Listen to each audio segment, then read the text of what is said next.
Mi promisi di non scrivere più testi come tali, sperando in sorriso, immaginando paradisi artificiali. La gente lì riteneva banali, approfittando degli intrecci imprecisi e dei miei atteggiamenti irrazionali. Certi pezzi erano inediti, carini, fertili. Ho infranto la promessa perché forse tutto questo tu lo meriti. Quando mi screditi per la mia squadra centenaria che libra nell'aria trasmettendo forti freni. I giorni della vita sono tante pagine, la tua immagine rappresenta il capitolo più bello.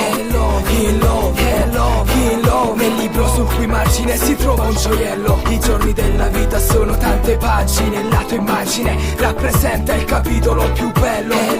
In love, nel libro che fa da argine ad ogni tranello. Consuma il 2006 con qualche rimorso amaro, amareggiato da diverse cose che non hanno funzionato. Ora ci sei, forse è un guaio scherzo, non spezzo le catene d'acciaio che ci legano da quel 14 febbraio. Mario, vai online mo, mi dicevo no, mi dicevano ti fai un giro, vedi un po', prima era Facebook, adesso è Netlog, ma lo stato è sempre lo stesso. È in love, è so che i giorni della vita sono tante pagine, la tua immagine rappresenta il capitolo più bello.